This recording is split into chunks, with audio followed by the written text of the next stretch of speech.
बिस्मिल्लाहिर्रहमानिर्रहीम। NAQ TV4 की तरफ से आप सबको खुश आमदीद। अल्लाह ताला के फजल से इंशाअल्लाह डार्मस्टाड के ज़ेर तमाम चैरिटी वॉक हो रही है और इसकी तैयारियों के सिलसिले में हम मोहतरम वकार अहमद सिंधु साहब से पूछेंगे अब तक तैयारियां कहाँ तक पहुँची। जी, अस्सलाम वालेकुम वरहमतुल्लाहि वबरकातुहू। अल्लाह ताला के फ़ज़ल से इस वक्त हमारी जो चैरिटी वॉक डार्मस्टाड की हो रही है, इस सिलसिले में अहबाब जो हैं वो अपने अपनी शोबे में अपने अपनी ज़िम्मेदारी के हवाले से ये जो काम कर रहे हैं, हादसा के पीछे आप देख सकते हैं। और तैयारी जो है वो तकरीबन 80% जो है वो हो गई है। इंशाल्लाह हमारे मोहतरम सदर साहब तशरीफ़ लाएंगे और उसके बाद जो मेहमान तशरीफ़ लाएंगे, सियासी मेहमान भी, और उसके बाद इंशाल्लाह हमारा जो बाकायदा दुआ के साथ जो है वो आगाज़ हो जाएगा चैरिटी वॉक का। जज़ाकल्लाह। उसकी तैयारियों के बारे मोहतरम नईमुद्दीन लोधी साहब से पूछते हैं, तैयारियां कहाँ तक पहुँची।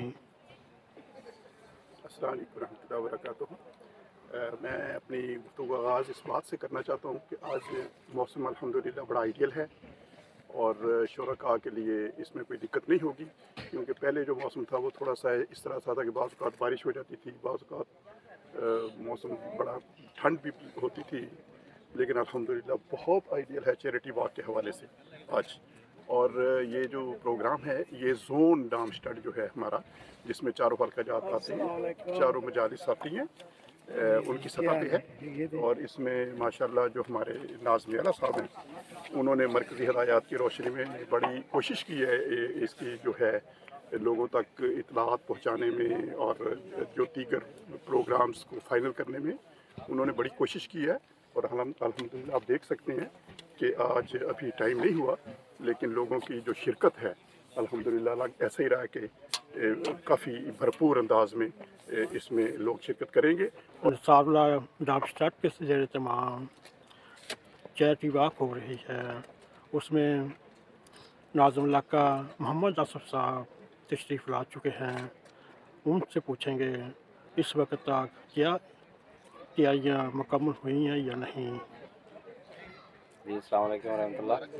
अल्हम्दुलिल्लाह तैयारी तो बड़ी देर से शुरू है, इसकी महीने डेढ़ से, लेकिन आज अल्हम्दुलिल्लाह ये स्टेडियम में मोहतरम ज़मानाज़ साहब के साथ मिलके कमेटी उनकी जो है उन्होंने अपनी जो तैयारी है मुकम्मल की हुई है। रजिस्ट्रेशन का लगा हुआ है सेल्ट, और उसके साथ जो स्टेज हमारा है वो बन चुका हुआ है, जहाँ से लॉक शुरू होनी है, और दुआ की भी दरख्वास्त है। तो बहरहाल ये पहली दफ़ा यहाँ पे स्टेडियम में, पहले तो हम स्टार्ट में करते रहे हैं, थोड़ी छोटी जगह थी, इस दफ़ा बड़ी जगह हमें मिली है। तो आज अल्हम्दुलिल्लाह गेस्ट भी हम कर रहे हैं इंतज़ार के, इंशाल्लाह जर्मन मेहमान आएंगे। और हमारी जो लॉफ है वो अनमेल्डिंग 11 बजे शुरू हुई है, और लॉफ जो हमारी है वो 12 बजे शुरू होनी है। तो इस हवाले से बहरहाल अल्हम्दुलिल्लाह हमारी अब तक की जो तैयारी है वो मुकम्मल है, और इसमें इंशाल्लाह मतलब जो हमारे अंसारुल्लाह जर्मनी हैं वो भी तशरीफ़ ला रहे हैं। तो अल्हम्दुलिल्लाह तैयारी मुकम्मल है।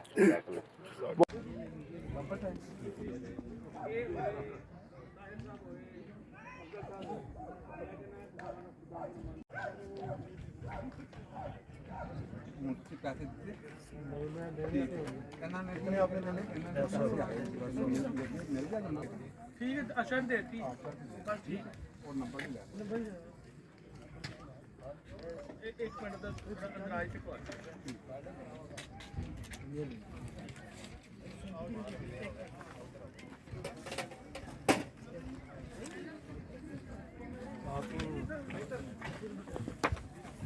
दिखा दो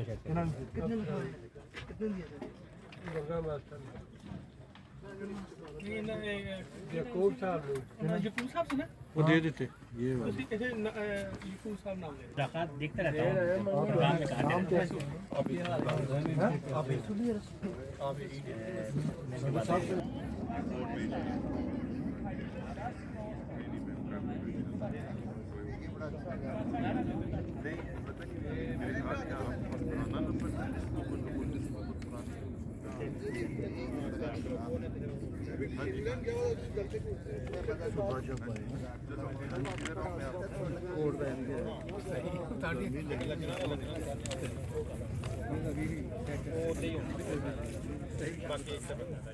ठीक हो गया रेडी हम 3 बंदे ਹੁਣ ਤੁਸੀਂ ਸੱਜੇ ਖੱਬੇ ਨਹੀਂ ਜਾਣਾ ਠੀਕ ਹੈ ਹਾਂ ਤਾਂ ਕਿ ਇਹ ਵੀ ਪਤਾ ਹੋਵੇ ਕਿ ਕਿਹੜਾ ਬੰਦਾ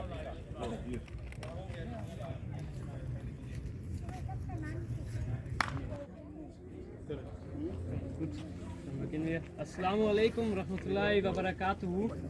Frieden und Segen, Allah sei mit Ihnen. Ich heiße Sie heute alle herzlich willkommen, die dieses Charity Walk veranstaltet, und werde anschließend dann Anweisungen geben, wie die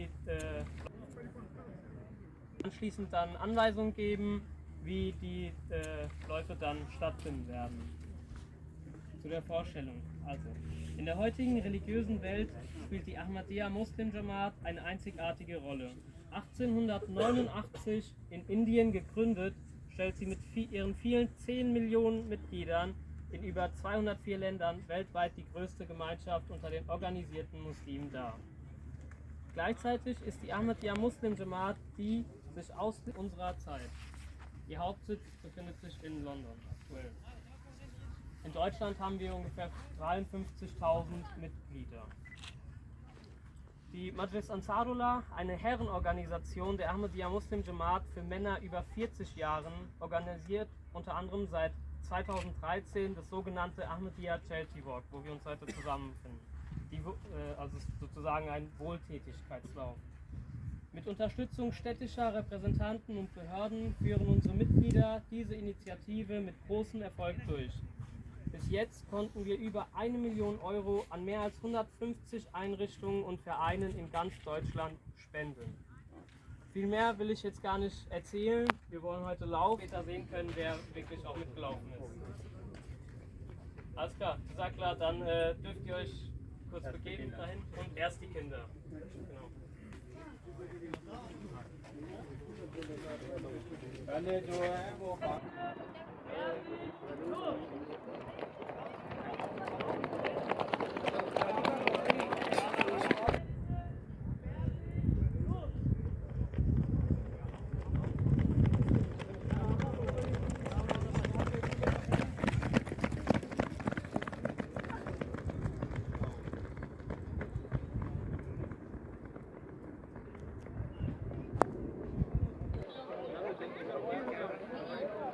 आना कि नहीं आना चलो सही है हाँ कोई नहीं है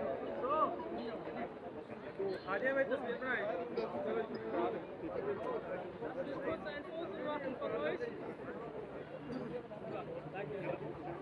Auf die Plätze, fertig, los!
ਲਾ ਲਓ ਪਹਿਲੇ ਨੰਬਰ ਤੇ ਆ ਜਾਣਾ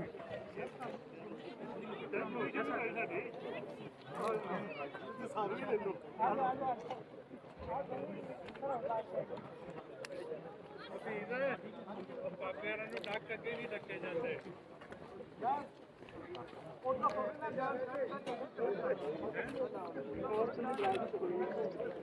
ਪਾਈਆਂ ਦੇ ਹੋਰ ਕੇ